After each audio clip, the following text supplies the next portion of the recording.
Welcome to the Strenuous Life Radio with JR Hendrick, a podcast where leaderpreneurs, entrepreneurs, men and women learn the essentials and soft skills of the strenuous life.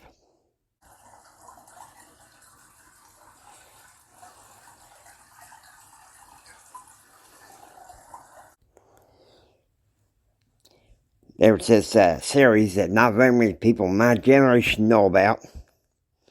And I've seen clips of it here and there, and, well, I want to talk to you a little bit about it. The series is called Franklin and Eleanor. Well, I tell you what, based on what I've seen, the relationship between Franklin D. Roosevelt and his wife Eleanor, well, to me it just seemed kind of stuffy. But then again, you know, it's hard to know what it was like for a family, the second part of a political dynasty, a family, in the early to almost mid 20th century. It's hard for us to fathom. But I'm going to put it together with a kind of a sense of history, if you don't mind.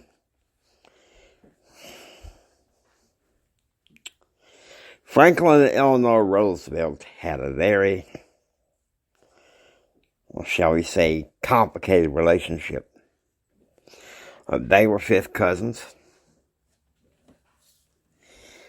I remember reading about it in childhood. I thought, must be cool. That he married his fifth cousin. And my mama said, well, JR, wasn't as pretty as it seems. You need to wake up to that reality.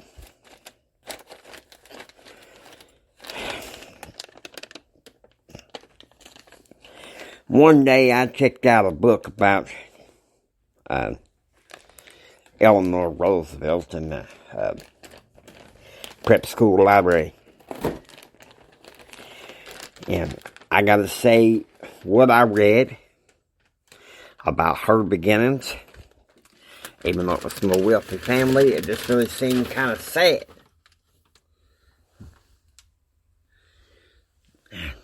Her parents, kind of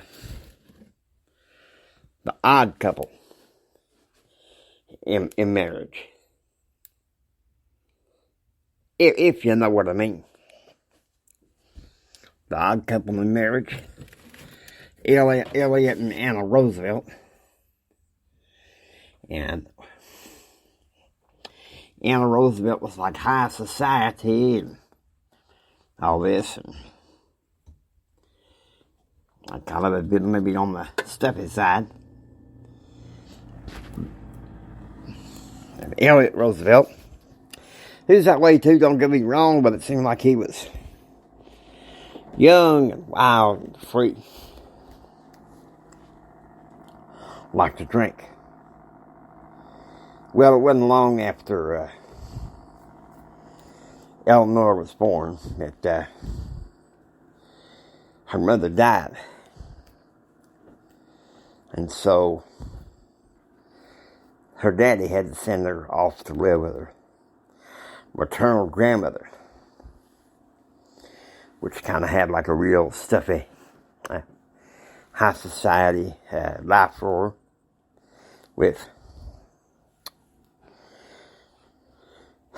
kind of some aunts that were kind of wild and everything. She really didn't have very many people to play with. But then her grandma decides to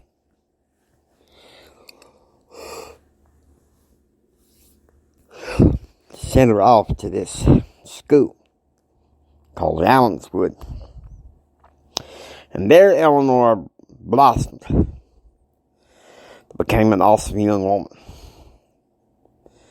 Well, then she came back to her grandmother's house after graduating from Allenswood. It just didn't seem like to be a good, wholesome environment for her. So, on a railroad car one day, she met, once again, somebody she hadn't seen in years.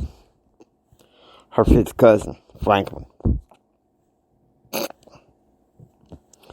They married in 1905. I bet people don't realize it.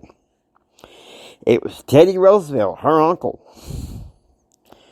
that walked her down the aisle.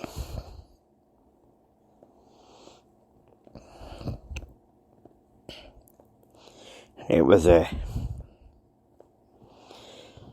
then they went on their honeymoon, and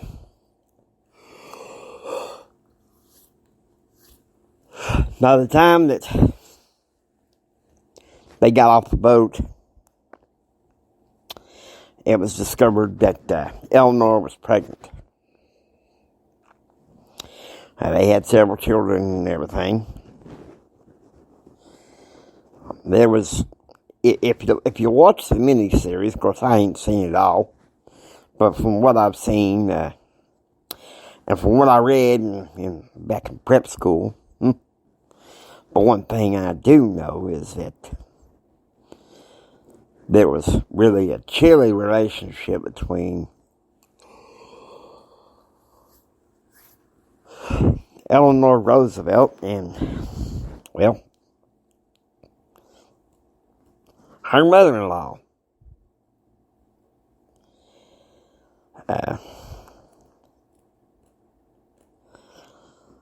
I think they called her his mother, Mama. Mama or something like that. And Mama was demanding a lot of attention from Franklin. Eleanor didn't like that very much. And they fought out how to deal with the kids. Eleanor, only way she knew how to raise the kids was those high society ways of her mother, and Franklin was kind of indulgent, and often it became that issue between them and Mama. And then in 1913, Franklin takes his family to Washington so he can become the Assistant Secretary of the Navy. And that's when, in 1918, it's discovered by Eleanor that Franklin had been carrying on an affair with a woman named Lucy Mercer. Now, Lucy Mercer would later enter into Franklin's life when he's in the White House until the end of his life. And so, and it's ironic. I think it's a well put together series. Explains the things how they really were. It's sad sometimes some political couples, just complicated relationships. Franklin and Eleanor, I don't think were really the only ones. John and Jackie Kennedy, Lyndon and Lady Bird Johnson, Warren and Florence Harding, Bill and Hillary Clinton, and on it goes. But there's a valuable lesson to be learned from history. If you can get a hold of that series on YouTube, I watch it in order, to be honest with you. I watch it in order and see if you like it. Now, I hope you've enjoyed listening to Strenuous Life Radio. If you like what you hear, please subscribe. Become a part of the Strenuous Life family. This is JR Hendrick saying until next time, don't you just sit there and take it. Build your dreams, you can take it. Do what others don't so you can be what others won't. Do what others don't so you can have what others can't. And like my daddy always said, Think strong, and live the strenuous life. God bless you.